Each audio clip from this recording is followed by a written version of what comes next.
we deliver the news to your door. Breaking news, top headlines, the big story, the latest update, and all you need to know are only available on the African Actions Network, 2A Radio and TV. The only independent and balanced online news network. Broadcasting.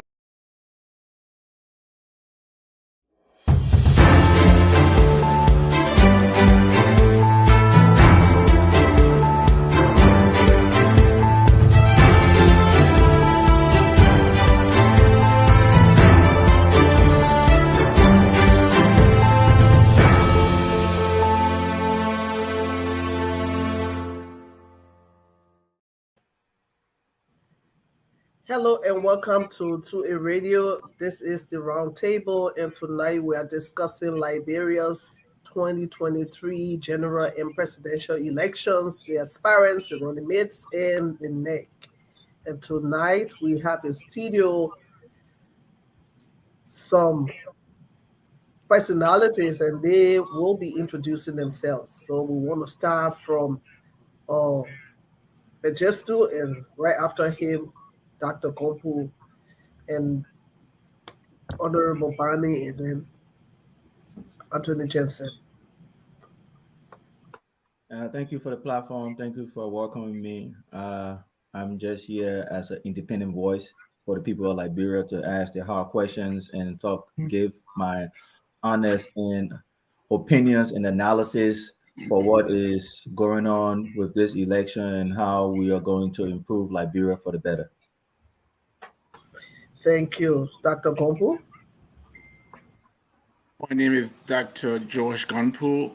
I am an economist. I'm a college professor. I'm a political activist, public servant, and I'm happy to be here. Thank you. Thank you so much. Honorable Barney? Hello, everybody, again, to my people. I am Joseph Kawalai from Okwewu Bani, hail from Beliala, Bapul County, a patriot, a son of the Parliament Chief, Yakbalo Bani. I'm here to represent the people, the common people, the rejected ones. And as we have come on this table, we have come to discuss the issues that matters. Thank you. Thank you, Mr. Barney. Anthony Jensen? I'm James N. Jensen. I'm a student of communication, political science, and law, and I'm here to make a forceful discussion or to participate and ensure that the issues I talk about in the Liberians get the opportunity to get some piece of information that can help them with their decision-making process. Who is to be president of Liberia comes October this year. I'm happy to be here with all of the fine gentlemen and, of course, you, the host. Thank you.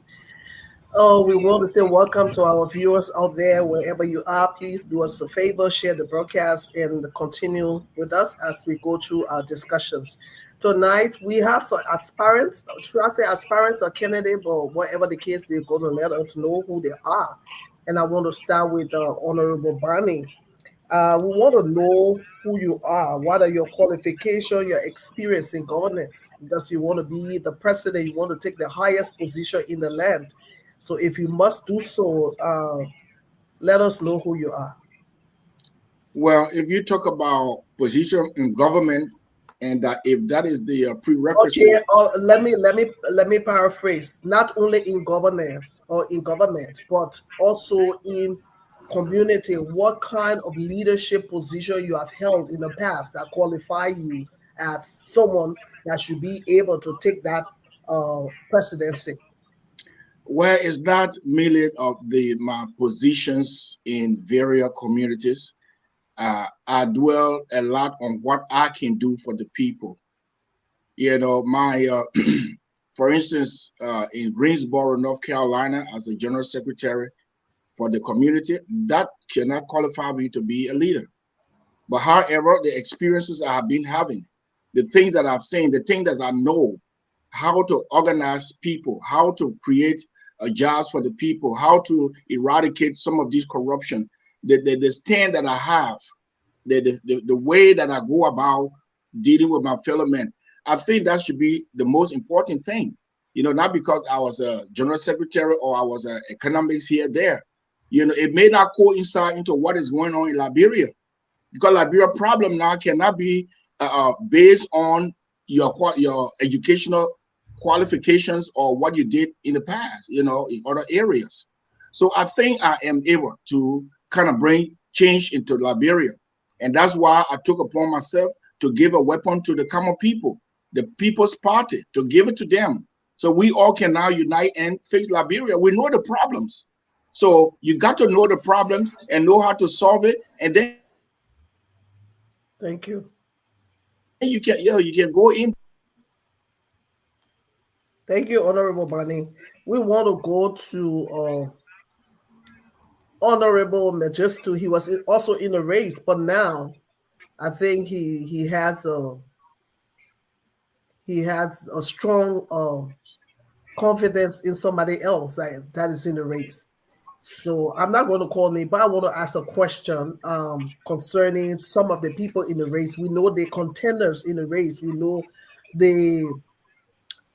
I would say you can differ with me, but I would say there are 4 major contenders in the race. We know that the incumbent president we know Ambassador Boyka, Mr. Cummings, and Councillor Gonglo. Now, I want to ask a question concerning Boyka. How, knowing Boyka and I know you lean on the side of the Unity Party a little bit, or maybe Boyka. Whoa! What do you mean I lay on the side? You can't say I lay on the side. I talk about everybody. All right. Don't put that in the ecosphere and say I lay on the side of Boyka. All right. Okay, let me just ask my question. Mm-hmm. We have had or we have heard couple discussions all over the internet as it concerns the running mate of Ambassador Boyka. And the question here is, how will Boyka foster a culture of inclusion, diversity, and respect among Liberians when he chooses a vice presidential candidate based on ethnic demographic? Well, see, this is what I would say. I cannot answer that question. That's just your opinion. No, and I'm saying, I want it to be. Well, I cannot answer that question because one, I am not a surrogate for the UP party. Okay. For Boyka, and I'll also say that I will answer the question this way. I don't think that President Weah should be re-elected because I don't think he takes the job of the presidency serious. But I don't think that anybody who is running for president right now, even the 2 people that is on the platform right now, who are the candidate, I don't think they are going to do any significant change. I feel that they are going to do the same old thing that President Weah is doing. And the problem when I say for President Weah is that in West Africa, in Africa, Liberia has always been a leader within Africa. But since the inauguration of President Weah, Liberia has been like the stepchild. Under Ellen Johnson Sirleaf administration, Liberia was at the forefront of certain things. Even under Charles Taylor, Liberia was looked at as a leader. Under Samuel Doe, Liberia I'm sorry, I gotta come in. Sir, can I finish? I'm sorry. Mr. Barney, can you hold your thoughts until he concludes, please? Mm-hmm. Go ahead, Majesty. Even on Taylor, Liberia has some leadership role. On Doe, Liberia has some leadership role. On October, Liberia has leadership role. On Tubman, Liberia has some leadership role. The problem is President Weah do not command that leadership because I don't think he's a leader. I don't think he knows how to lead. So with everybody else that's in the race right now, I don't see them doing any major significant differences from what President Weah have done. They will move the needle a little bit, but they will not move the needle to say that they are making the necessary change because they're not willing to make the sacrifice. There is not a single person that is running that is willing to take power away from the presidency, which would be them, but they want to keep the power. So they're not looking at making any major changes. Well, Majesty, you don't know what it is they are going to do, because yourself, No, I'm going up. You made a comment now. You said you could not speak for Boyka because you don't know. No, I'm speaking. I'm going off of the policy that they have laid out. The policy that they if you are going after the policy, what's the policy of Dr. Gompu? So it means that you don't know the policy. Let me answer the question. Let me answer the question. Let me answer the question, man. Let me answer the question. Let me answer the question. Yeah, 1 minute. Don't answer the question for me. Don't answer the question for me. Dr. Gompu, just from our last interview we had, when I said we should federalize the country for us to do about decentralization, he can correct me if I'm wrong, that he was that idea of decentralization is taking the Ministry of Education or ministry and putting it in different counties. That's not decentralization. The president still have autonomies over that thing. When I say decentralization, I'm saying that the president have control control that the counties, which become a state, have control over on how the development of that place. That's what I'm talking about. I'm talking about major changes. So if Dr. Gompu can differ from what I'm saying, I would take back my statement. I'm saying that he's ready about to make a real change. Okay, we're going back to the question, Dr. Gompu. We are talking about all those in the race. Who is the best person that you think will first, including yourself, who can foster unity amongst Liberia? Because we have seen, or we can see what is going on right now in Liberia. So who do you think is the best person that can bring Liberia together? Well, the best candidate should be evaluated on the basis of their vision with respect to how their leadership will move Liberia forward. So fighting against disunity and taking actions to unite our country is at the central point. Let me hold you right there, Dr. Gompu. Let me hold you right over there. How do you fight against disunity? How do you fight against disunity? Yeah. Well, right. That's what we are about. That's what my party is about. That's what my vision is about. Disunity comes about because of inequality, because of injustice. We have a situation where those who are well politically connected are living at very high level. That 1% or 5% that are in the president's cycle, that are in the ruling party's leadership, or that have been in previous ruling party leadership, they live at very high income. A significant portion of their wealth came through their political involvement. And this kind of gap between the people with power and the people without power is a form of disunity. Then you have the issue of gender inequity, where there are all kinds of traditions that do not support power for women in order to achieve equality. And that's a form of disunity. Then you have the ethnic divide that was also promoted by the conflict that was connected with the Civil War.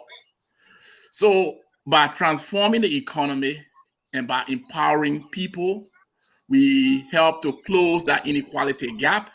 We fight poverty, and by bringing people together economically, socially, and with programs and activities where different ethnic groups can interact with others, you can have cross-county engagements where delegation could be going from one county to another county to talk about ways in which to work together, ways in which to cooperate on education, on fighting crime, and so forth. These are actions that can help close the gap. Thank you, Dr. Gompu. Spreading disunity within our society. Thank you, thank you. We have been listening to the different pairing up of past presidential candidates, and everyone had their own suggestion or the thought this is the right person and that other person is the right person. And I'm coming to you, Anthony Jensen. Your opinion, or what do you think should be a criteria for selecting a good or maybe just a vice presidential candidate? What should be something people should look at if you also select a vice presidential candidate?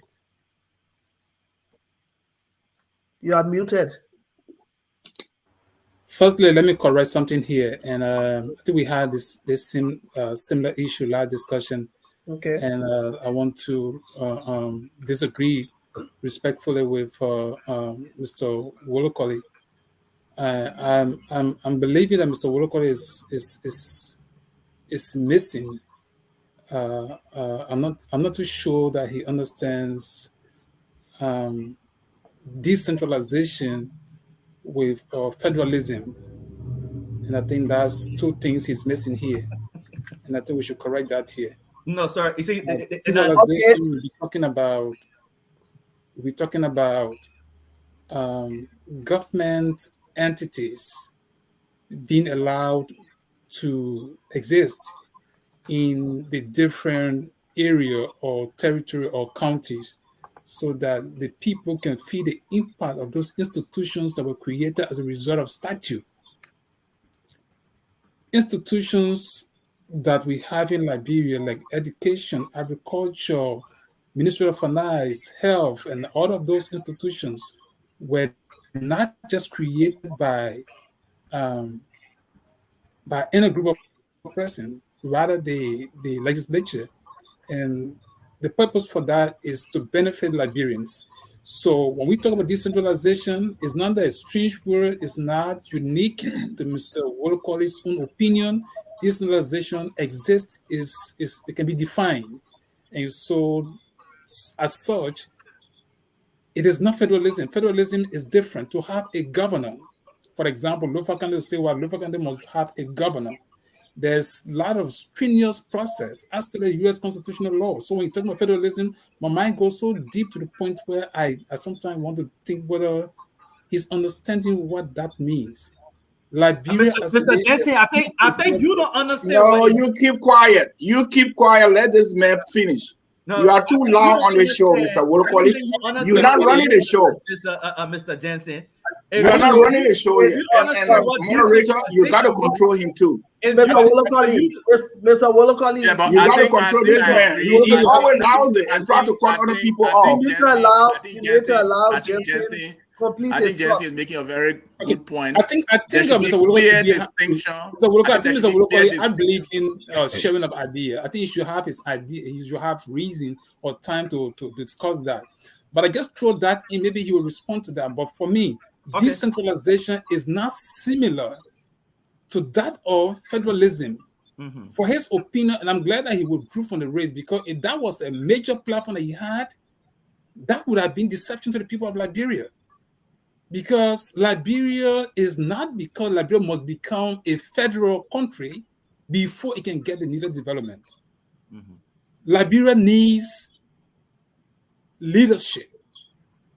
Now, you asked the question earlier, and I don't want to disagree with the two individuals here.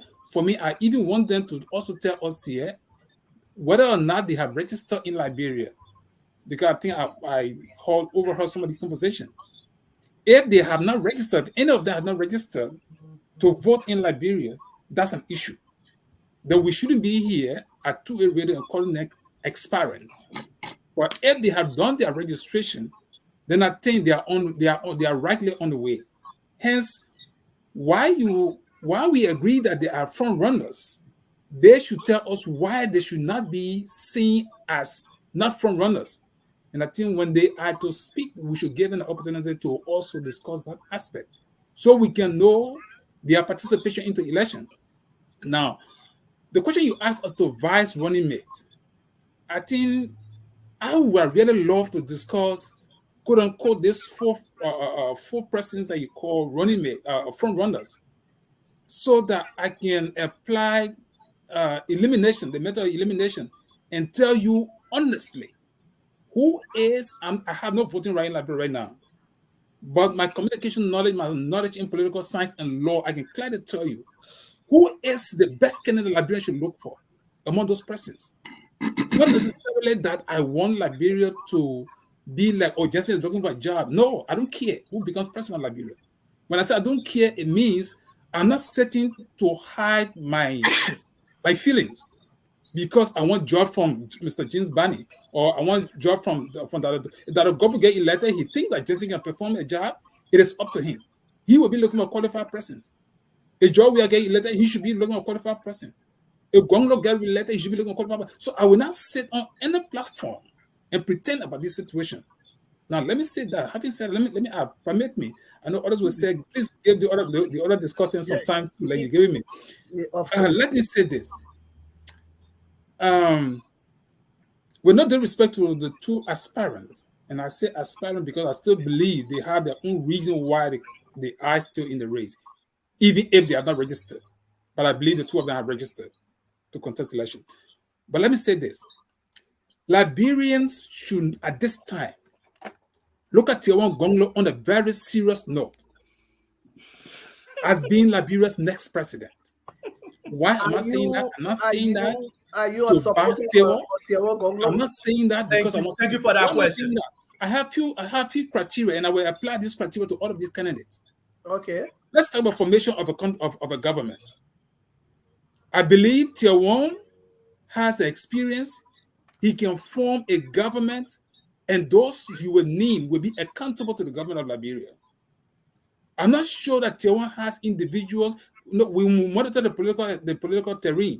There are a lot of persons who are running behind individuals because they want job, because they want to be seen as being around the king or the president. So Tiawan can form a legitimate government. I will give him credit for that. Tiawan can ensure accountability of the Ellen government, of the WIA's government, and even other dealings in the past. I give him credit. Do you have evidence to support this? Tiawan can also ensure. Just a minute. Yeah. I know we have candidates here. You got your 3 minutes over long time. In fact, that 10 minutes. Okay. All right. So let me close on that and then give other people opportunity to talk. Then I will come back with my. You wanted to respond to it. I want to respond to. I will come back. I will respond to that for the Taiwan stuff. I want to respond to your thing of federalism. I'm glad you mentioned Taiwan Gonglo. Taiwan Gonglo, who is a lawyer, as you state, under Ellen Johnson Sirleaf administration, he served as Solicitor General and I believe as Labor Minister. Under Taiwan Gonglo, Emma Sawyer, Dustin Wolokoli, and all those guys, Bummer Famoya, and all that stuff, that under the Taba-led administration, they all demonstrated and protested in the street about Emma Sawyer not running for mayor. Taiwan Gonglo and people of Dustin Wolokoli sat in the country for 12 years and Ellie never had an election for mayor. The Firestone deal that everybody are talking about right now, Taiwan Gonglo was spearheading that Firestone deal as a disaster to the Republic of Liberia that destroy our country right now. Firestone is ripping us off. So please don't sit here and talk about Taiwan Gonglo is the best thing. Taiwan Gonglo is a lapdog for people like Ellen Johnson Sirleaf. Taiwan Gonglo is not going to do anything that will improve the people of Liberia. So let's not say that Taiwan Gonglo is part of the progressive that led us to all the problem that we have in Liberia that brought the civil war to Liberia. So don't sit here and talk about Taiwan Gonglo as the one for that. When it comes to the thing of federalism, when I say that we should have federalism in our country, when I talk about decentralization, why? I will answer that question. No, that's not your time. This man talk, you finished. You come the other way. You always taking over the show, man. She gave me the for me to answer. So when I talk about it, if you take it from what I hear from Mr. Jensen, when he speak, he don't believe that we should have competition in the country.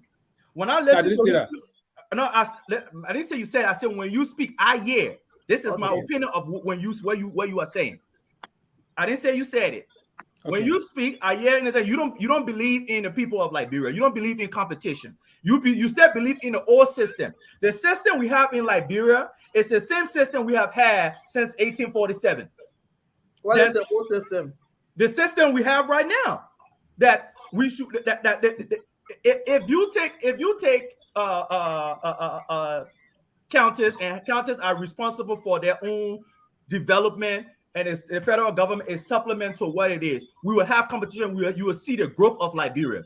I have my whole plan laid out on how we can get there. I'm not going to explain that here. This is not the venue for it. But Mr. Jensen, I would love for us to have a one-on-one conversation, go live, and talk about why I say federalism. But when I say that is the fact that you just what you said. I had somebody in the government, a high-ranking official in the government, that said that we can't do federalism because we the old folks is less of us. Y'all young people, you're too stupid. Y'all can't do nothing. It's not enough for us old people for that to happen. That's what that person said, and that's what you are. That's the same sentiment. No. I don't want to emphasize myself here, but what you say, I'm not. My route is not that way. I know what it means to establish a government. I'm saying that's the sentiment I'm getting from you. Then you're getting it wrong. You just how you just how you getting it wrong. Let's go to how you are getting it wrong. Okay, let me say. Dr. Kompu. Yeah, let me say something on the issue of federalism and the issue of decentralization. Again, decentralization itself can have different degrees. So if you want a form of decentralization that comes with a federalized system, you should not conclude that because somebody does not support federalism for Liberia, it means the person is opposed to decentralization. That is not so. Look at the population distribution of Liberia. Right. If you look at the data, for example, looking at, say, Riverside County, 65,000 people. If you look at, let's say, another county here, Grand Crew County, 57,000 people. So I don't know whether your decentralization will restructure the whole Liberia, system. It's possible. I'm not saying it's wrong, but when you talk about a federalized system, okay, where each county is going to have its own legislature, its own senate, its own whatever, depending on the way they write their constitution, you got only 57,000 people in that county.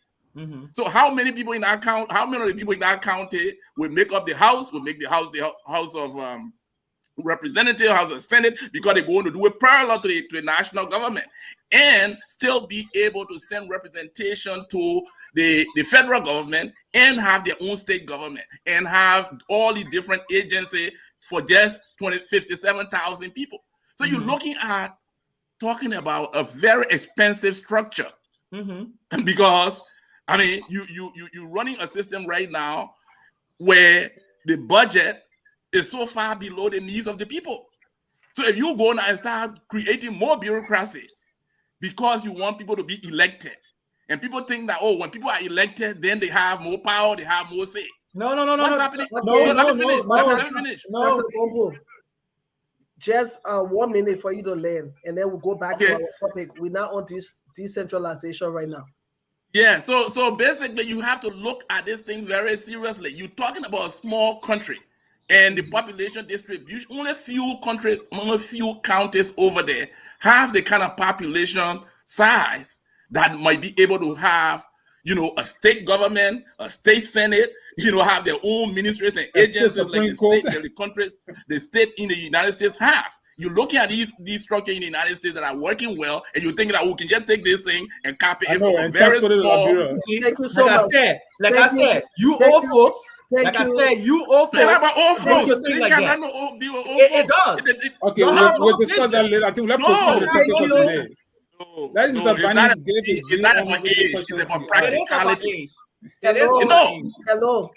Thank you, Dr. Kompu, and thank you, Mr. Wolokoli. Thank you, Jensen. Let's go back to our topic, and we're discussing the vice presidential candidate. What should be, or what do you think should be, or criteria for selecting that person? So who should speak? Me? No, as Honorable Bonnie. All right, thank you. Look, Jeremy, when you see that I am, Quiet. I'm quiet, it doesn't mean I don't talk, but I believe in order. Right. The order was read, 3 minutes, and no interruption. But moderator, I think you sit by and let these people just go chip, and they eat all of the time. And before we look, we're going for 2-3 hours. Bonnie, can you go straight to your answer? Oh, now you want me to go straight? You want me to go to the? You want me to go straight to the point, but when the other people get there, they go all around and you don't say nothing. That's fine. But I'm going to the point. We talk. Let me go to the point. Everything that is that. Let me go to the point. Yeah. Okay, but I really wish next time you organize it right. And first of all, let me say to Mr. Gonglo, Mr. Wolokodi, you don't throw stone without aiming.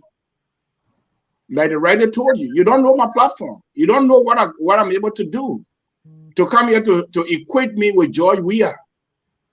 This is ingenuous, and I won't take that. And I can defend that. If you say that I'm not qualified, I'm going to be like George Weah, then I could be. I didn't say qualify. I never questioned your qualification. If I was qualified, you wouldn't have equated me with George Weah. You want to get him out because George Weah is not qualified. Oh, I believe George Weah should leave. So if I will be like George Weah, definitely I'm not qualified. No, so don't say that. You're not listening to me, sir. I think okay. I'm talking, right? Can we go straight to the answer to the question, Honorable Bonnie? We're talking about the vice presidential candidate. All right. I will save the day. In my opinion, the four people who are standing. Hello, including yourself, not only. I am saying the 4 people that are, because those are the people we are trying to critique. Go ahead. We are critiquing why they can be, and then I'll come in and why I will tell you who is the best person.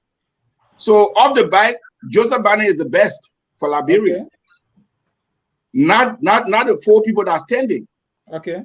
And even though it's controversial, but I will agree with Mr. Wolokoli on Tewan Gonglo.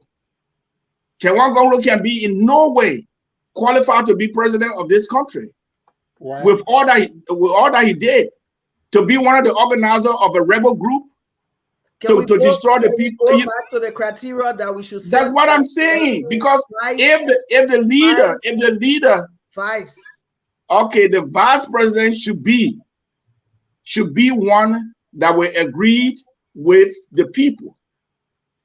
They believe the system of the people, to be able to eradicate corruption, to be able to create jobs for all Liberians, to disavow the old past, to bring in the new system where all Liberians will have resources equally. So such a vice president should be qualified, not one who will sit down there and agree with the old people and can't even talk about the Ellen Johnson Sirleaf government ill treatment of the people. But they all focus on George Weah. So such a vice president should not be qualified. Honorable Bani, when you talk about old people, what are you talking about? I'm talking about old regime. Old regime or old regime. I can talk from Dole government and the Charles Taylor that Mr. Wolokoli is praising so much to say they have good leadership. Please don't do that. Please don't do that. But you call my name. You did call my name. Charles Taylor. Don't do that. Mr. You said in Charles Taylor time they were good system. No, I never said that. So I'm saying this to mean that if I have to compare the old people, I'm comparing them from Dole regime, Charles Taylor time, Ellen Johnson Sirleaf, and now these are the same people are being recycled. So if I'm going to punish any government, I will start with Ellen Johnson Sirleaf. Because if I'm punishing men like Edwin Snow was in Charles Taylor government. So I can't go back and say, okay, I'm going to Charles Taylor government and punish a government official there. They're already here. We cannot charge one person for 2 crimes. I mean, for the same crime, like that. So what I do, let's talk about from Ellen Johnson Sirleaf. What made George Weah poor governance? It's because the foundation that Ellen Johnson Sirleaf and Joseph Boakai built. But now they are talking about Joseph Boakai is only injured. So if we can condemn men like Tewan Gonglo and Alexander Cummings who work in Ellen Jerusalem, what made them qualify?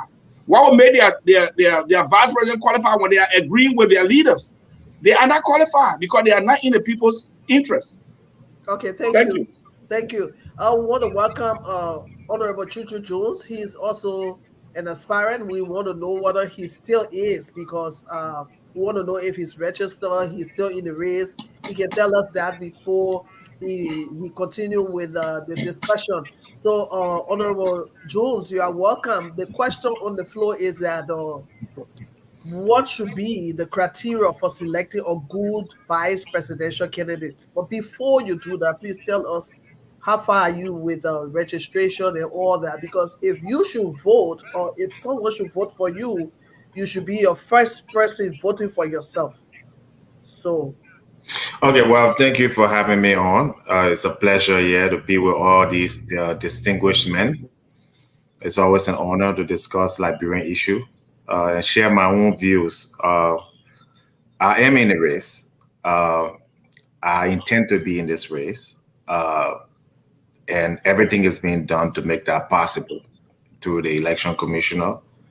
At this point, we are still engaging in that process, and we will be making an announcement on where we are if we still feel the need to participate as an independent candidate. So being a race and being an aspirant does not necessarily mean that I will run as an independent candidate, presidential candidate. It does not mean that other options are not open. So there's the whole theater is still open, as we know. The election commission has not certified anyone yet. There's still issues to be worked on. So that's where we are, and I will make the proper announcement. Now, I also want to say this is that I'm not a politician, and I never intend to be one. I never got into this process for opposition, whether it's presidency, vice presidency, or I got into Liberia politics for change. And I dedicate my life to fighting for that change in any capacity. So my I think Dr. Gumbo can attest, it's been since Taylor time, I've been involved in preaching, speaking truth to power. I have put my life down since those time, protesting government, bad governments. So I'm not interested in, just going, I want to be president, or I want to be vice president. Or I'm not interested in that. I have a career. I love what I do. I love my life. And if the opportunity presents itself, the only reason why I decided to make a bid for the presidency is because I did not see anyone who could represent the length and breadth of Liberia, which includes the young people, which includes the professional. All we've seen was recycled politician, incompetent politician, warlords. So I felt that what would this generation say if we are always preaching as a pressure group, as an advocate for change, and we are not willing to step onto the plate? So that's what we did. Can we go back to the question? Okay, sure. So I did want to now. Okay. The question was your opinion on what should be the criteria set for picking a vice presidential running mate. If I he has think, registered. like I told you, that process is ongoing. We have our legal team in Monrovia that are in the process of, the registration. It's not one process. You got to get petitions. So there's a whole. It's not one event. And because I'm running as an independent candidate, the rules and the laws are not too clear on some of the issues. My people tell me, and so we're examining that process. Once we get to a point where we feel, okay, this is not the right course to go, then we announce that, hey, we will still be fighting for change. We'll still be in this race. We will still hear our voice. Mr. Jones, are you sure the process of registration is not close? Even though certification. No, it's not close. For different levels. I'm sure of that I can assure you, it's not close. Okay, let's go back to our vice presidential candidate. Okay, so there's no difference between a president candidate and a vice presidential candidate. Because in the event of something happening to the president, the vice president is going to be should be well capable to step in. So you can't have one criteria for presidency and have another criteria for vice presidency. You can't select a vice president on tribe and say, oh, because this other group of people, they got supporter or on money, this other man will bring money or the other man will buy a pickup truck. What you're looking for in Liberia is leadership. So the vice presidential candidate, in my opinion, should even be more qualified and more readily available to step out than the presidential candidate. Okay, we have heard the vice presidential candidate for Honorable Joseph Boyka is Jeremiah Cole. Do you think he's a good fit? Well, I don't think anybody who currently serves in government is a fit for any other position in Liberia. I think they're disgraced. Anybody, from a minister to a representative to a senator, nobody who served today or in the last previous government should ever step out in Liberia politics again. A lot of people will disagree with you. Jesse, what do you think? Right. Honestly, I disagree with him. And the issue of registration. Are you checking the time? The 3-minute limit? That's a good one too. Patient, I think you have to check the time. I agree with you. This is a very, very interesting topic, and it'll be difficult to discuss this, with the time set. But let me say this: in fact, we should not be discussing vice president because constitutionally, the vice president is to be selected by a presidential candidate or aspirant. Yeah. So it's not on the basis of criteria that we will set here. The Constitution did not set any criteria as to who a vice president should be. So if the vice president decided to select anybody, I think the only group of presidents supposed to oppose that will be the political institution that the president is from. Other than that, we can say all that we want to say here. But I think our criteria should be basically. But you were asking me for my what I view. I think that's your view. Your opinion. It's not illegal. It's not. We all right. I wasn't giving legal on what the Constitution says. It's very clear on that. I agree, but then I think the thing is, let's divide the time up equally. Right. So when you give 3 minutes to one person on the same question, then we should go around the room. I mean, other people cannot just sit and wait for 9 minutes, 10 minutes, and the conversation just go on. I agree. Right. Okay. I agree. All right. So, patient, my time. I have my time, right? Yeah, your time over. We go to bed just too. It's over? Yeah. 3 minutes over. Okay. What I would say, I agree with Mr. Jensen because the Constitution, as vice president, you have two roles. You are a president in waiting. You are heartbeat away from what happened to whatever happened to the president for you to serve as president, and you are there to serve as a tiebreaker in the act of there is a tie vote for you to break the tie vote. That's what the vice president mainly is. The president, the ones that give the vice president portfolio for him or her to go and do stuff with the blessing of the president. So what I disagree with Chuchu saying that anybody that work in government, yada yada yada. From what he said, I'm just paraphrasing. I disagree with him on that aspect, saying if you work in government that you shouldn't be. Let's disagree saying that this person should not be in the leadership role because of the lack of capability or the lack of vision or the lack of said things. That's the reason why they should not be president or vice president. And when it comes to picking your vice president, it's somebody who you should pay because you will vote for them. That knowing, my opinion, knowing that if something should happen to you, this person will carry on the vision or the same philosophy that you guys have. That's where it should be. Because I think the way the question is being asked is something of a legal mindset or legality of how a vice president should be elected, which I agree with what Mr. Jensen said about how a vice president should be picked. Thank you. Dr. Kompu. Yes, I think that I disagree with Jensen on this one.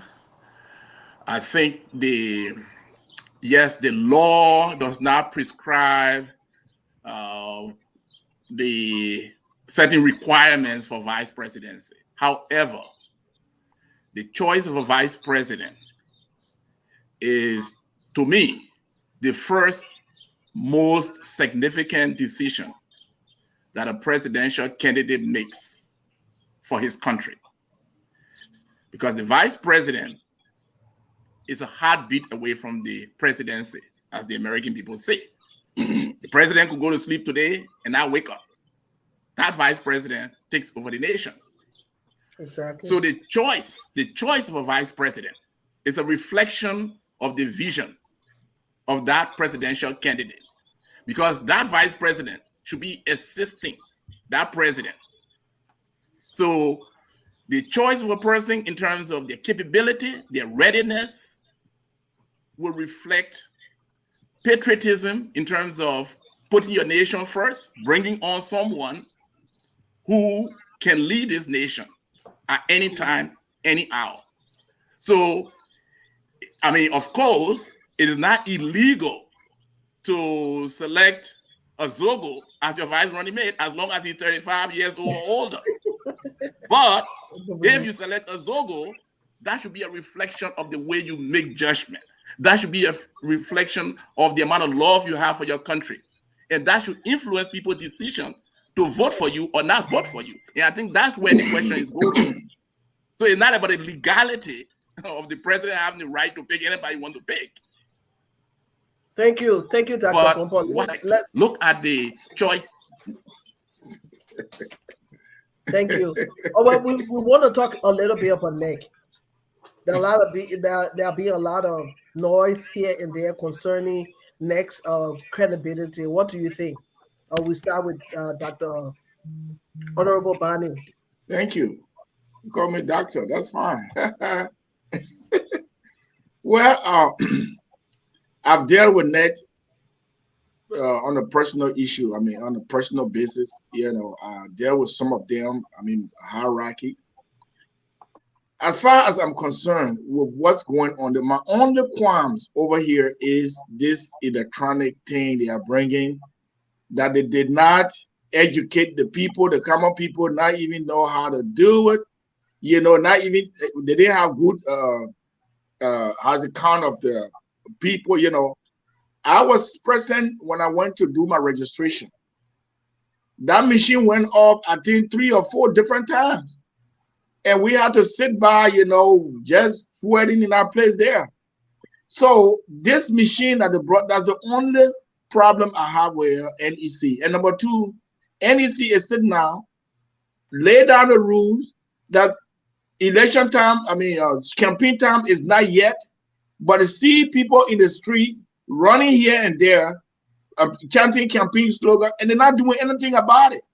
So if they cannot enforce the law now, what will make them to enforce the law after election? And there's some disingenuousness going on in there. So those are the problems I have with NEC, that they need to stand up. They came up to say those who went ahead to campaign when it was that time, they will be charged. And after George Weah had placard, his post everywhere, Yeka Kodba went up there and made noise about it. He said, I will do the same. Everybody broke the law. Up to this time, NET have not come up to say, we punish George Weah for going ahead of time. We punish Yeka Kodba for, they never done that. Was it so everything is going to come. Somebody else that put it up. So I am not seeing any straightforwardness in NEC right now when it comes to applying the laws. Thank you. Jensen? Yeah, please. I have 3 minutes, so I will address the issue of NEC, but I'm going back to the previous question to use my 3 minutes. Let me emphasize that again. I try to discuss those presidential aspirants, the front runners.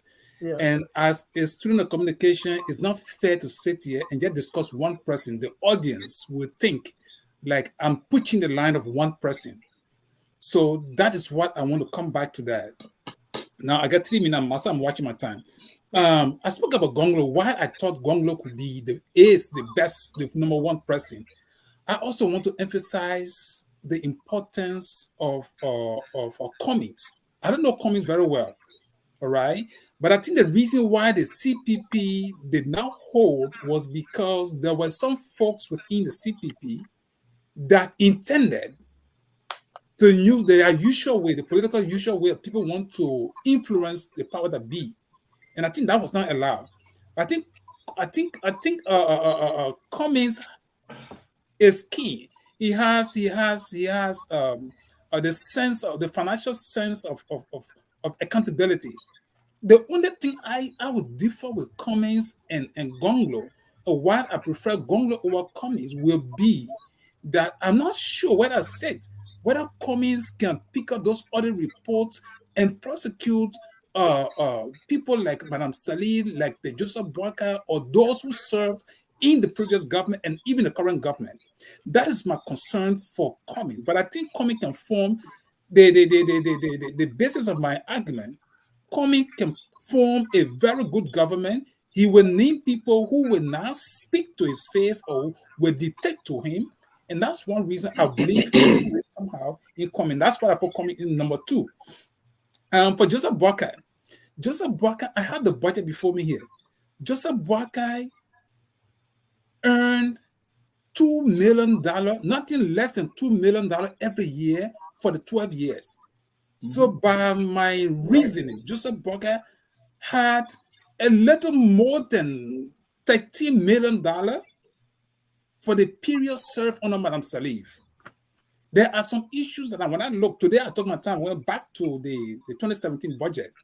I got to realize that Joseph Boakai must answer to some of these budget lines.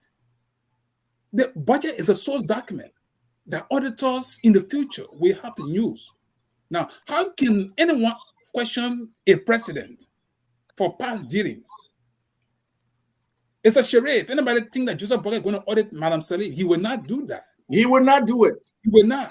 And because of that, I would think not his person. I respect the old man. I know he has credibility so far. But when it comes to accountability, he was part of the government. He was not in the Unity Party government. Right. Madam Salih was not the devil in the Unity Party-led government. So we will believe that Joseph Boakai is part of the issue.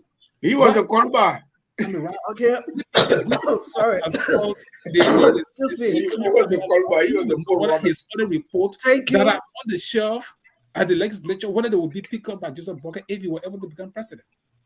Thank you. To talk about Weah was somebody. If anybody who follows some of us in the 2017 election, I was one of my close friends. We even clashed one day because I felt that George Weah as a young president with all of his finest talk and other things, and I was wrong at the time. I felt he would have made the difference. But by the time he took power, he started building property and other stuff. Thank you. That discouraged me. And I do not think that he should be re-elected. That's my view. This is not too early view. Let's be clear on this. This is Jensen's view. Now, when it comes to the 2 presidential aspirants here, I think you were extending your time. You're over your time, sir. He has registered. Fine enough. I think Mr. Dr. Gopu said he has registered. I heard that. Chuchu has not registered. So Chuchu should not be called as an aspirant as far as this period is concerned. So how should we call Chuchu? He's just an ordinary Liberian. He has an ambition. He has an ambition for the presidency, not an aspirant. Thank you, Jesse. Being Liberia. Thank you. Want to recognize Mr. Nubo, who's just joining us. He's also a supporter of Joseph Boakai. I want to say welcome. I'm glad you didn't say a presidential candidate. I can't hear you. Can I respond to this man? I'm saying you are. I'm glad that you did not say a presidential candidate. Okay. Now we are talking about the vice presidential candidate, right? I'm not talking about NEC. We're talking about the NEC. The question of the credibility. He was not here, but anyway, let's go back to the to NEC credibility. What do you think, Mr. Nubo? Since you are not here, we just let that question go. Well, from this gun, you got 3 minutes, Mr. Nubo. This gun voter registration. I feel that pressure is on the NEC because we assume when they came up with this, what happened? We can hear you, sir. We can hear you. Forget about patience. You come on. Okay. No, my screen went black. Okay. When they came out with the census result, we felt that that's the way the voter registration was going to go. It did not go that way. So if that is the new wisdom they have, they should continue. But up to that point, I had no confidence in the NEC. Thank you, Mr. Lumo. Yeah. Mr. Wolokoli. Well, I am a believer in system, but I would take a different route from what everybody's saying. I would say I want us to trust the system. That's what I would say. I think that NEC, them using the biometric to register people, I think it's a good idea. It's moving us into the 21st century. Not every system is 100%. The system is man-made, so we're gonna have flaws in it. Where I think the problem is that they are doing the voter registration in the year of the election. They should have been doing it a long time ago. Should have been doing it 3-4 years ago, or even last year they should have started it. Which I think that they missed the mark on that. But I think moving forward is good for the country and it's also good for security. I will explain that later. I will explain that another time on why I say it's good for security. And then the IT people or security people on your will understand what I'm trying to say. But my one thing that I have with I don't know who made a statement about people putting the placards and stuff up, that I have a problem. I have an issue with that statement. We are in the 21st century. The law that was passed or the regulations or section, whatever you want to call it, about people not talking about politics and stuff till the selected time, which is I think August to September or something like that. Those are the days of the past. Those are the days that Samuel Doe did that stuff so they can control people, to keep the people, Emma Sawyer, people Ted, Baca Matthews, and Jackson F. Doe out of the election. I don't see anything wrong with people going around putting placards and putting stickers or going around talking to people. This is the question I would ask to the candidates and everybody on the thing. Why do you guys think that it is a fair assessment? It's fair to the voters that they will take 2 months to evaluate people that are running for position for 6 years and 9 years?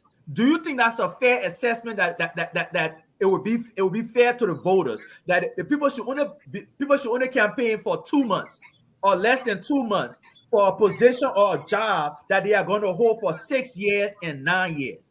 That is my problem with that thing, saying that people should not have stickers or they should not go around be talking. I think this is what democracy is about.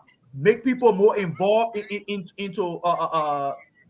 into the process. Let ideas be shared. Let people be questioned. Let them be tested. That's how we improve our democracy. Thank you, Wolokoli. NEC has a timeline and they have a schedule for everything. So there's a time. There's a time. I agree. Yeah. I'm just saying. They can just start putting placard up and posters up. That's why I asked the question. That's why I asked the question. Do you think 2 months? Can I say something towards that? Yes. Yeah. Briefly, before we go, you got 2 minutes to respond to that, Mr. Jesse, and then we'll go to Dr. Kompu. Yeah, that would be short. I never had an opportunity to answer any other question regarding to the credibility of NEC. Yeah, after Dr. Kompu, you can come in. Okay. What I wanted to say is that a political party, all of you guys who are interested in power, the election law is to be respected.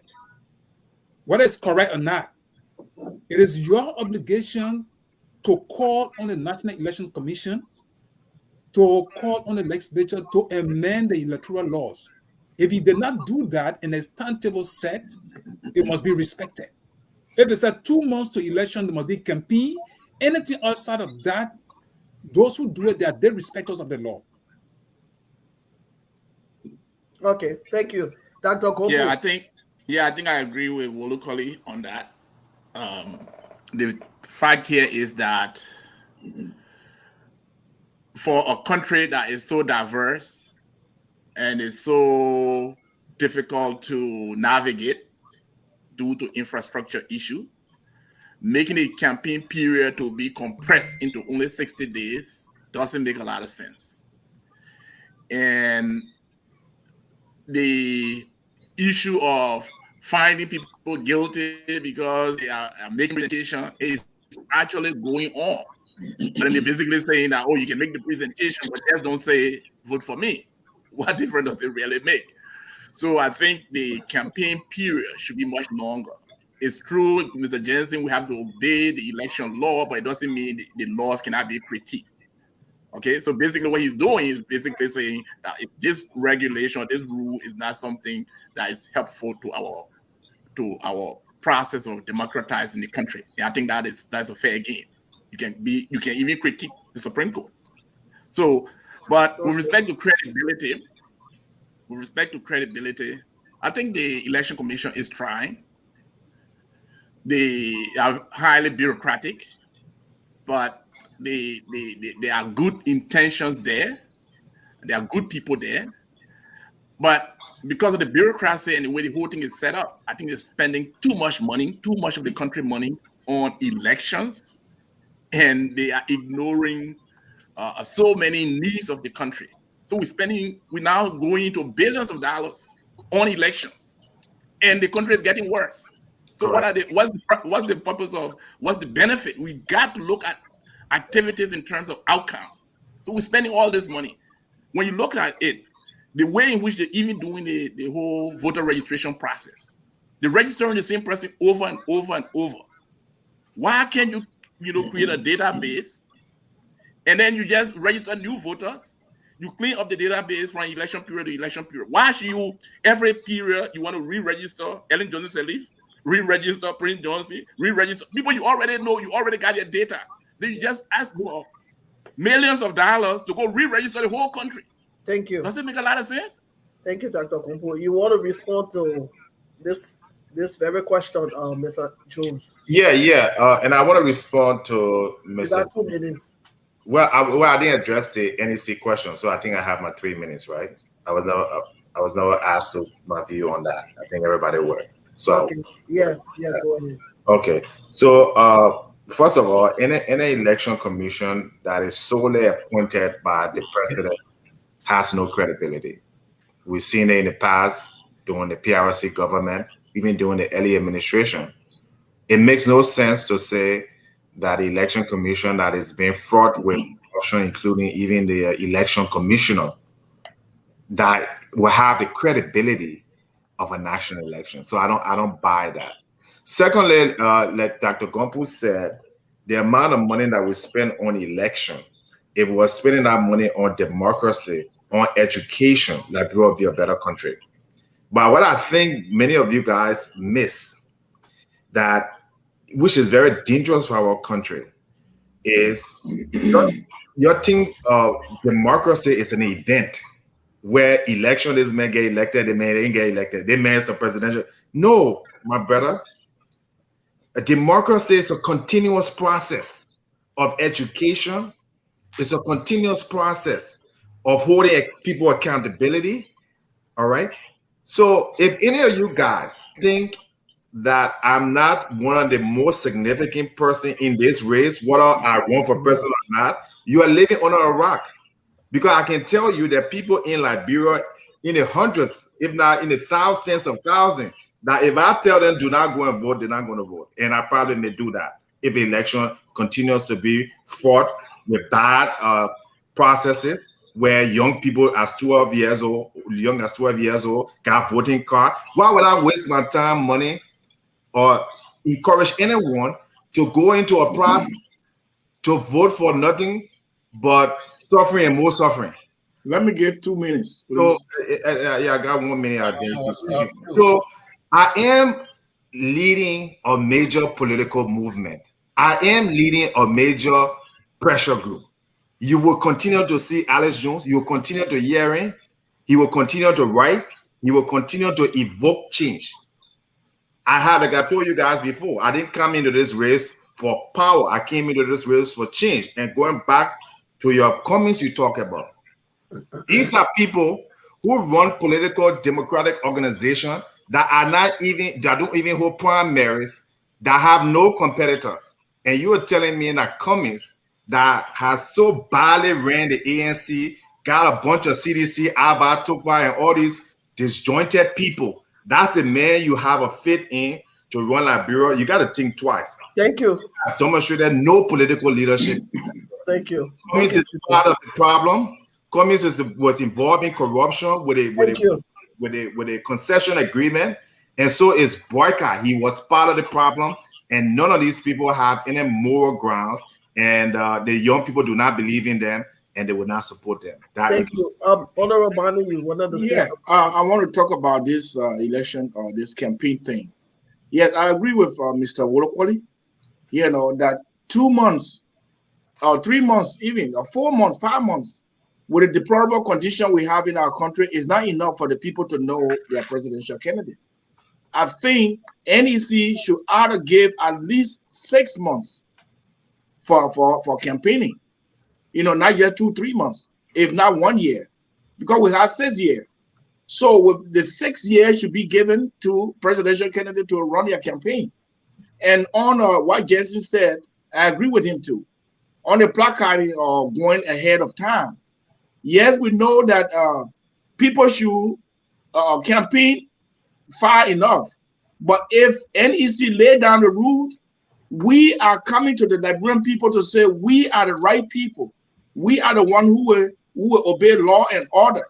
So if NEC says that we got this amount of time for campaign, we should abide by it. Right. And not mad because we are doing with old time. No, if the old time has regulation, you're not abide by the regulations. Thank you. Thank you, Honorable. Let me ask you a question, Mr. Bani. Thank you. I don't want to Bani a question on what he just said, okay, regarding to what he just said. And it goes back to what I was trying to say.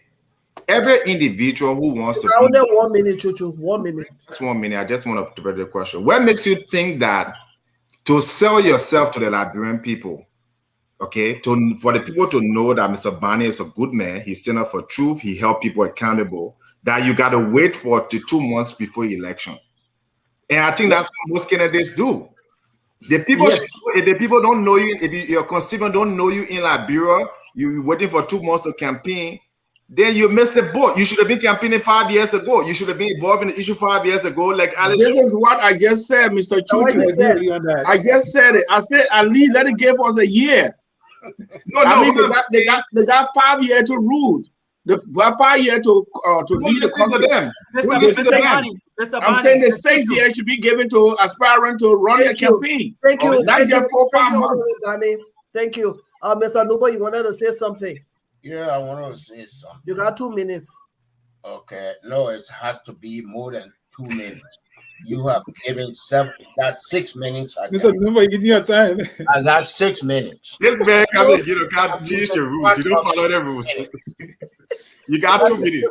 I mean, you know, we are here. I once said that when we, the Liberians, come to America, we put in our suitcases all the bad things in America and take them back to Liberia. Here, voter registration is continuous. 30 days to the election, they stop you. But year round, why we don't do that in there? So it is not only the election commission, it is also the legislature, because the election laws have to go through the lawmakers. It doesn't make sense for you to say, you know, oh, from August ending to October 10 or October 12, you are free to run your campaign. That is not sufficient time.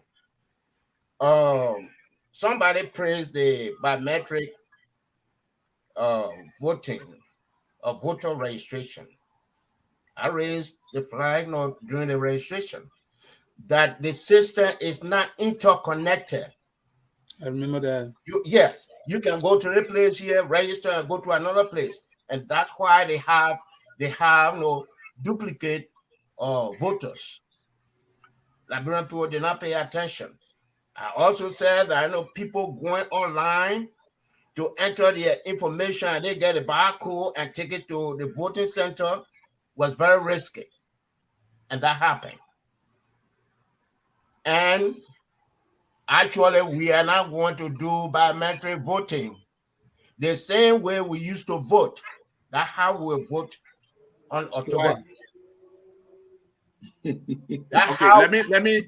You will take your card, you will take your voter registration card. Authority says. And vote the same way you used to vote. Why are you saying that, Mr. Noble? I'm saying it. That's what I know. He is right. We're not voting biometrically. He is absolutely right. We are not voting biometrically. But that's what Joseph Walker says. That's what Joseph Walker says. No, it's the fact. The government never said biometrically. Doesn't think for me. Here is my concern. That's what Joseph Walker says. Here's a concern. Here's a concern. Okay, Quickly, I rest my case. Okay, thank you, Mr. Noble. Now, here's a concern that I want us all to think about. Dr. Kompo, you got 2 minutes. Yeah, okay. To think about the registration process and this whole biometrics. I'm worried that we might not be able to audit the process. So, for example, say, you got precinct number 5 in somewhere in Maserado County on Peace Island. And let's say that 500 people went and registered at that center. And on election day, let's assume 500 people went there to register. And most of the 500 people voted for me, voted for Gompo. And they expect that Gompo will win from that place. And it turned out that I didn't win, that I did not even get a vote on that place. How are we going to be able to audit that process to look at those ballots and trace it back to the vote? Can I answer that question for him quick, just to say something? Okay. Dr. Gompo, 1 minute. on your voter registration card, let me see. I got mine right here. So give me a second. Give me a second, sir. Give me a second. All right. Is it this one? Where's my card? Where's my card? I'm sorry. That's the card right here. Okay. On your card, for the district that you are registered, yes, the system that Mr. Noble said, the system is not talking to each other. That's an improvement that we need to look at for us to fix it. But on your card, when people are going to try, now the people who work at the voting booth, they have to look at each person, because on your card you have your district where you voted in. So when you go over to District 5, if you went to District 5 and voted and you from District 5, you can't go to District 6 because they should kick you out of there, because they'll look at your card to make it's annotated on what district you are from. So if you coming from District 5 to come to District 6 and vote, you will not be allowed to vote. But you I didn't know that. So good thing you brought your card. Let me ask you a technical question. Right? Mm-hmm. Let's assume I took your card and I went in and say I'm Willow College. Yeah. And let's assume I look like you, a lot of people have resemblance. Okay. What would prevent me from voting in your name? Or let's say your car lost and I pick it up. But you see, right now you are looking at I understand where you were coming from, but right now you are looking at to say all the bad stuff that can happen. What I'm saying from the question that Dr. Gompo asked, I'm saying to him, yes, Mr. Numbo said that the system is not talking to each other because of internet connectivity. So that's one of the problems we have. That's one. Two, but what they have, he said we are not going to be voting with the ballot system. You are going to go to a voting thing. You're going to go in there and take your thumb in the ink and put it in there and check the block and stuff. That's what you will do. The problem is that The people at the voting things have to look at your car to make sure that if you're coming from District 6, you cannot vote in District 5, District 4. Correct. But what I'm That saying, doesn't answer my question, though. I think I get a problem with that. I get a problem with that. Just a second. No, but see, Yeah, let me ask the question. Hold on 1 second. He better the question. Let me ask the question. Your concern. Let him be. Let me ask the question in the most simplified way. I got your response. Let me answer it. Hold on 1 second. Hold on 1 second. Your concern is valid, but we are moving. The problem is that the system we have had for a long time is we are one step moving into the better place. Okay, so there's nothing. Hold on. So when you say biometric, the purpose of doing biometric, meaning you're using something like your eye retina or your thumbprint, where if I went there in your name and show your card and I put my thumbprint, it will say this is not what it was. No. You're not. You don't have to listen now. Hold on, hold on 1 second. What I'm trying to say to you, Chuchu, you're not when you go and vote, right? You're not going to vote. You're not going to go put your hands on something. I understand that. I think we better cut off this and go ahead. You hear the point I'm making. Exercise. Yeah, just hear the point I'm making. Worth it. Yeah, hear the point I'm making. Worth it. All I'm trying to tell you, the system is very bad and it will create fraud. Yes. Because there is no way to validate. I can create that card on the internet and put District 5 and put everything. You can register multiple times. You can go different places and register. Okay, you're not progress. You're not making progress.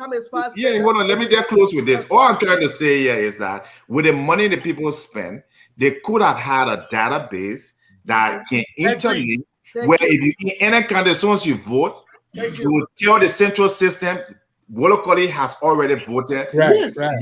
Agree.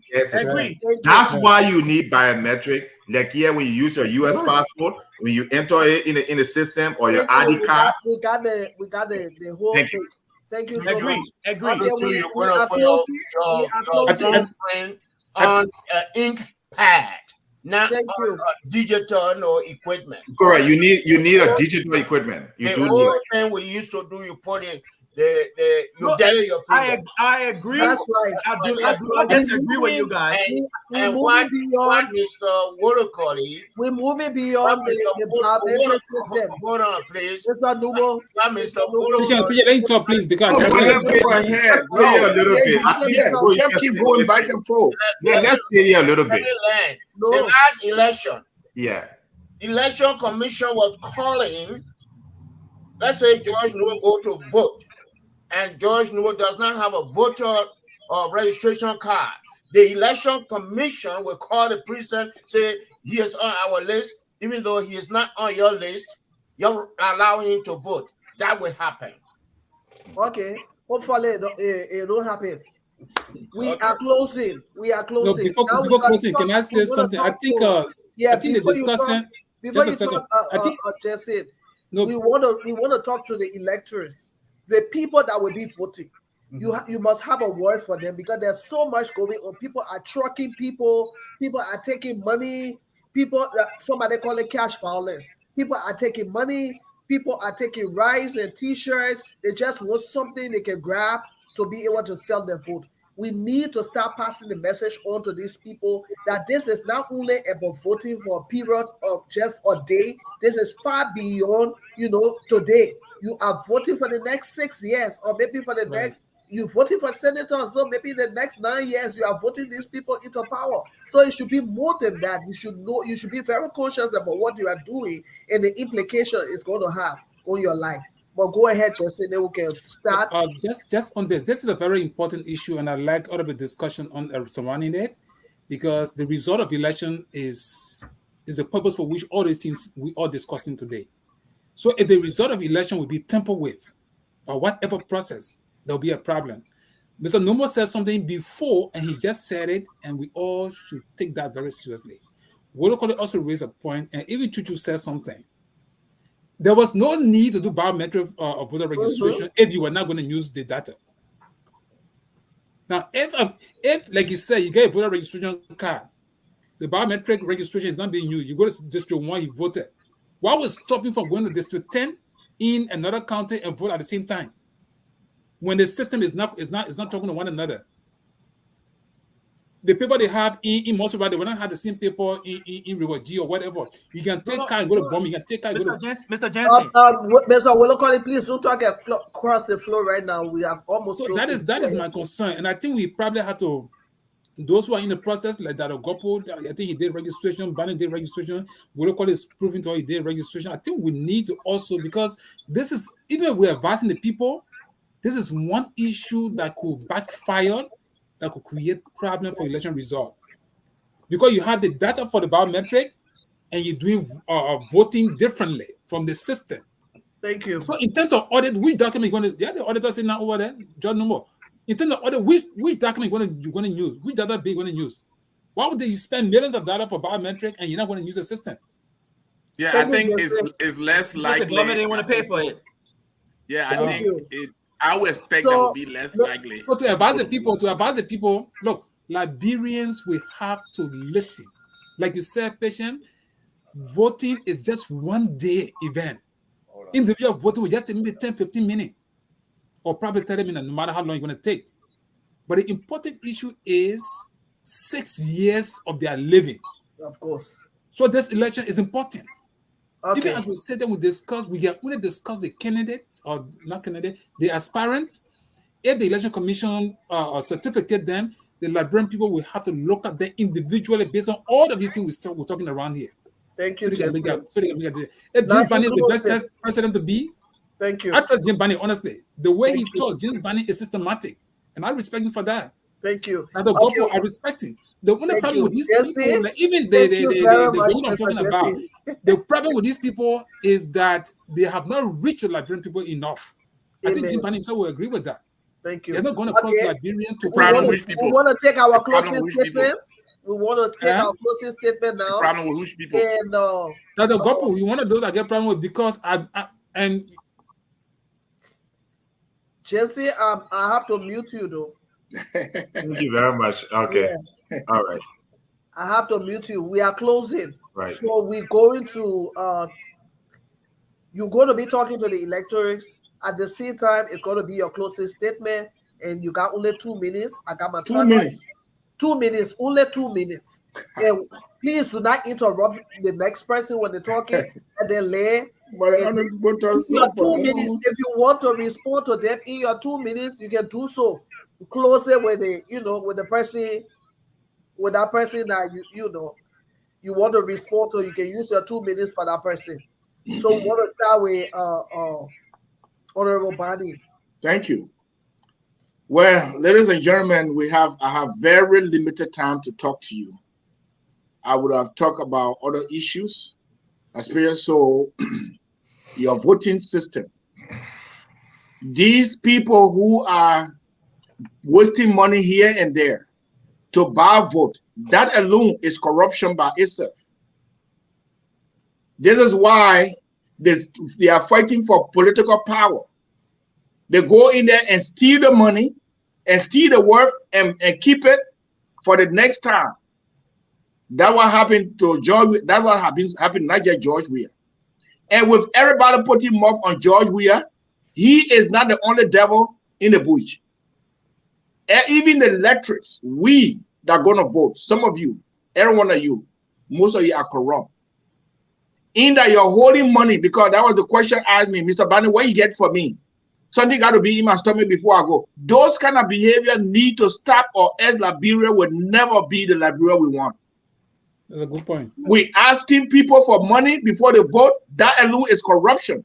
So the corruption is starting with the voters. Now the devils are taking it. But I think we should be able to put law in order that if any aspirants is seen where you can give money, whatever, but in the public sector where the people have been adapted to this, gentlemen or fellow Liberians, this is wrong. If me and you going to go in a ring to fight, let me not put pepper in my belt to put pepper in your eye just to beat you. That's wrong. So people are using cash violence against people like us who don't have money, but we know the job. Does that mean that because Comey have the $1 million wasting that he's the right person? No.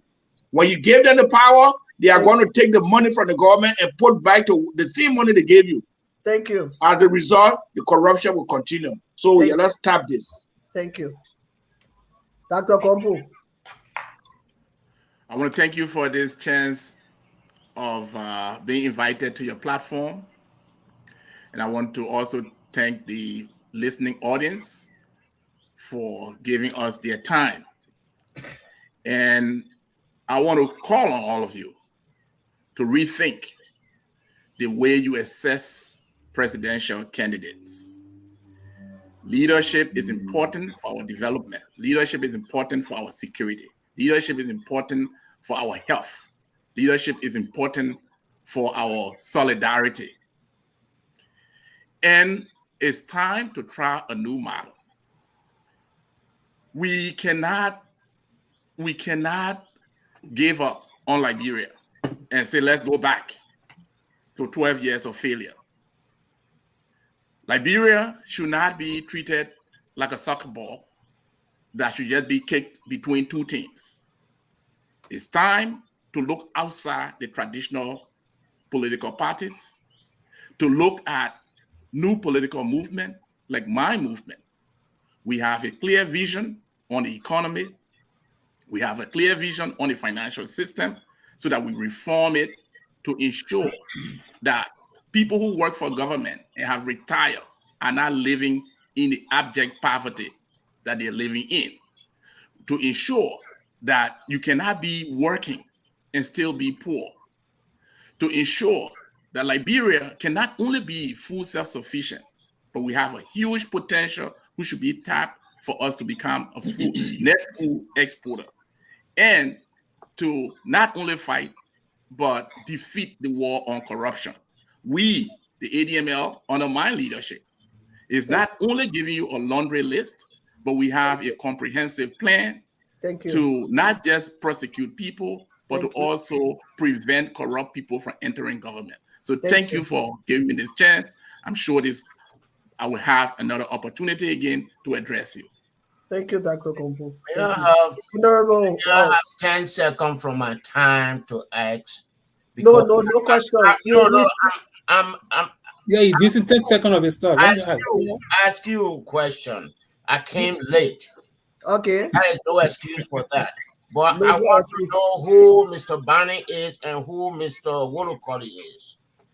Okay, we'll go back to them. But Wolokoli, you want to give your closing comments? My closing comment, Mr. Noble. Yes. I am Mengistu Wolokoli. I was a former aspirant in the last election. I withdrew from the election March 6th of this year. I ran in Liberia. I was on the ground going from county to county. I got petitioned by the people of Grand Kidma County and so forth, but I withdrew from the race because I did not raise the necessary funds and did not have the needed people I needed around me to run the campaign. So that's why I left the race. Thank you. In my closing comment, thanks to everybody. But I would like to give an advice to Dr. Gompo and Mr. Bani. Dr. Bani, and I think the doctorship is calling you. I'm not doctor. Well, okay, thank you. Let's take it. Yeah, I'll take it. I will. From a political standpoint, I would like to advise. I know I shouldn't say this because I am also a presenter on the show on 2A radio, but just from a political standpoint, my political savviness, I will advise that you and Mr. Bani do not come on this show like this. You should have one-on-one interview to explain your views so you can be asked a hard question like I did with Chuchu previously before, because this does not give you the platform for you to talk about your vision for what it is. That because we are all having different stuff. So on the other end, I understand what we are all talking about when it comes to NEC, the rules and regulation. For me, as a former candidate, I went through the whole rigmarole of everything that I needed. Comments. Yes, that's what I'm saying. But I think the 2 minutes over now. Yeah, you got like 10 seconds. Okay, I would say thank you to everybody. I look forward to us having the next discussion. Thank you. You got your next guest over there, the presidential aspirants. Okay, Mr. Nubo. I'm not aspiring.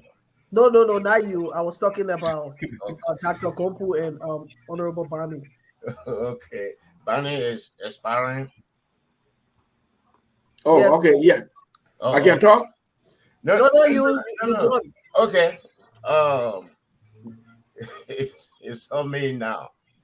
Well, I thank you and sorry for I live by the rules. Sorry for coming late. I was not anticipating the show today, and it looks like I was taking a nap now on patients and the notification or the invite. But I enjoyed the show tonight. But I think we have to revisit it. What prompted me to come on the show was the decentralization issue. But maybe we can discuss that another time. And tonight I made that from the voter registration, I think the election commission is going in the right direction, but all is not well with the election commission. They have to prove that we Liberians need to trust them. And that is my point. In the electorate, you want to talk to them too? 2 minutes over. No, 2 minutes is over. He took that time to say other thing. 2 minutes is over. Okay. Let everybody, every Liberian, wherever you are, come out on October 10 and vote for Mr. Bani. Thank you. I like you for that. Okay, look, I think the show was very good tonight. There was no fighting between me and my good friend. I know, right? After that, I like his comment. I agree with his comment that people should be given more time, to vote, even up to 1 week, to encourage more people to participate. So that's a very cool comment there. And I think, look, change is not an event. Liberia is not going to change on October 10th. Liberia is not. It's a continuous process for change. Look, it took Nelson Mandela 27 plus years to get South Africa where it is. So y'all who in the race and y'all who thinking that man are gonna come down, a new president and Bwaka and Cummings and whoever, you're dreaming. You have a legislature here that has not even been audited in the history of Liberia. They don't even have a website. Then you're talking about conducting a nationwide election using technology and biometric. Those people don't know what they're talking about. But here's what I would say, finally, that in Liberia, you just don't need candidates. You just don't need a president. You need all of us to change this country, especially the young people who have been neglected. The young people have not had a chance to really be heard in our politics. The big money and the corrupt politician, the corrupt media. Our media is a mess. We don't even have proper pressure group in Liberia. We don't even have proper churches. They all are political figures and political. So we got a lot of work to do, and we're going to continue to stay to do that job politically. Like I said, I will be in this process. I will be campaigning against people. I will be funding other people. I will be writing, and I promise you will hear me, and if possible, democracy, just 30 seconds. Democracy is not always yay or nay. You can also abstain. And we get to the point where we don't see the process of being free, fair, and transparent. I will call on my 10 voter or my 1 million voter to sit down this election. Thank you. Let the corrupt people do that thing. Honorable Jensen. You still suffer the penalty. Well, I want to say thanks to everybody, and it was a good time. And honestly, all of those Liberians who have decided to contest, that's what democracy calls for, and we respect every opinion. And we just think it is up to them to reach the electorate and make sure that those persons buy their platform or their ideas. Just a little point from Wolokoli for Bani, Mr. Bani, and that Gopu. Two radio is here for everybody. There's nothing wrong with sitting with a group of folks and discussing the issue. The president said if you can even get down to the people, that's important. In the same vein, I will agree with in part that if you have to sell your platform, as a communicator, I would say you need to have a public relations officer at this time, someone who will sell your platform, not necessarily you coming on board, no matter what, wherever you go. And that's what some people don't take into consideration. When you want to be somebody, we don't take money for anybody. We have the platform. You can come and call patient, you will get your voice heard. But when it comes to serious matter like your platform, you want to sell yourself, I can be in a presidential race and I wouldn't have a public relations team set up that will have their eye on the public and advise me. That's one point. But generally, like the voter registration process, I believe what Mr. Numa has said before, and that's a critical issue. And I think we all live from this platform thinking about that. Because if the election result will be challenged, will be on the basis of so many things we are discussing here, we may ignore it, we may think it's not significant, but indeed there might be a problem as a result of these things. Especially so when the equipment does not win election. Think about that. That's a serious point of even conflict, of even civil war. We don't pray for any of those things. So when we're talking about these things, we mean that Liberians are being very serious and meticulous about all those things that are happening. The voter registration has ended, from my view. But it's up to you all to challenge the process and get involved and do what you're supposed to do. Chuchu, I think you just have to withdraw. I think it's time for you to make a statement. Withdraw, because it's like the way you talk. I'm not withdrawing. You know, you don't talk like a aspirant. We have our voice. And like your engagement, it will remain there. Yeah, no problem. I mean, the platform is yours. But your engagement, there's a lot of things you talk can make a lot of sense. But hey, we are running for change. Okay. That was what we came in this race. Okay, that's good. But generally, I want to say thanks to everybody, and for those aspirants and the Liberian people, we want to ask people to be honest with Liberia. Even those people who are around this presidential aspirant, if they are honest with these people, Liberia will be better. But people are around people because they want to get job. They want money. You know, and that's what getting Liberia so bad. If you see people around people like that are government right now, if I ask them what they have, show me a team, maybe you will have just few persons, maybe honest persons, but you're going to come in because come and get money. Everybody want to go around him. Broker get some money, so everybody go around that. You know the party, everybody want to go around him. Well, I think I want to suggest a patient too. We need to probably take a time and discuss this individual one at a time. I think it's not sufficient to just discuss what we had. I think also that those candidates that you are leaning towards and ranking higher should be invited to your show. We're building a new society. Bring Joseph Walker this time, please. I would suggest I do the interview for all the candidates. I would like to do the interview for all the candidates. Yeah, that's next time you don't have to be because they only have it for aspirants. Right. If you say aspirant, only aspirants, not people who are advocating for other parties. Thank you.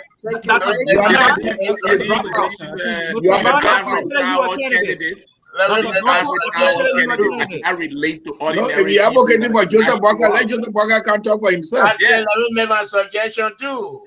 Okay. I want for Chuchu to disclose the amount that goes to he's giving to the election commission chair. Because you say working on something. That's the announcement. Thank you. That direct attack. I want to say thank you. We're not ready for you today, so please let's be quiet. All right, gentlemen. I say working on something with the election. Okay, thank you. All right. Thank you. I want to say thank you to our panelists here today and for honoring our invitation as usual. And I want to say comment, Come again, Jensen? So there are comments. You get a reason, or we just close on that? People just may. Okay, we can just look at one or two. I'm sure there are people with multiple cards in different names in different districts. This is Liberia we are talking about. And folks can have multiple cards for different districts. And this person said we should control our show. We're talking across the floor. Try to control your show, man. Okay. And this lady said, please give Mr. Nubo, that Mr. Nubo fair here. Please give Mr. Nubo time to finish his statement. Mr. Nubo got fair here. Oh, and Bobby said 2 months is not enough, like you were saying. And she say here, I agree with Mr. Wolokoli on this aspect of campaigning. Sharon says, why would you think Obuya could make a difference when he proved times without numbers that he was totally unfit? And she said, let me push cartoon, yeah. Let me push cartoon. I'm coming back. So she's at work and she communicated at the same time. This person said, Cummings can't be, I'm not going to read that. Okay. And Emmanuel, good evening from my end. I'm following this discussion for Liberia and, some other short and a brief comment. He's a representative aspiring, that young man. Okay. Oh, that's nice. That's nice. We want to say thank you. Thank you to all our viewers out there. We want to say thank you to our panelists here tonight. And we want to say thank you to everyone that is supporting one candidate or the other. And to our electors, we want to say, please, as you are voting, vote for a candidate that will respect and protect the rights and freedom and responsibility of Liberian citizens and residents. As you are voting, vote for someone who will foster a culture of inclusion, diversity, respect among Liberians and each other, foreign or whoever there. So don't just be voting because somebody giving you a bag of rice, or they're giving you a t-shirt, or they're giving you something, they're making all kinds of promises. Vote for someone that is ready to empower Liberians, and so they can become the best they ought to be, or they can be. So we want to say thank you for joining us. We will be back here next week on the roundtable. At the same time, we are planning something very, very wonderful. We want to hear our lawmakers. So we have a schedule of the different lawmakers from different counties. They will be coming here onto a radio. You're going to be hearing from the horse's mouth what they have in store for Liberians, why they want to go in the House of Representatives or the House of Senate. So stay tuned and always make 2A Radio your number one, as 2A Radio is. Dr. Gambo, can I interview you? And Dr. Bonnie? Of course, let's do that off air. Please don't go, just stay. And we're going to have a brief discussion before you log on. So thank you so much. Thank you. And we'll see you next Monday on the roundtable. Have a pleasant rest of your night.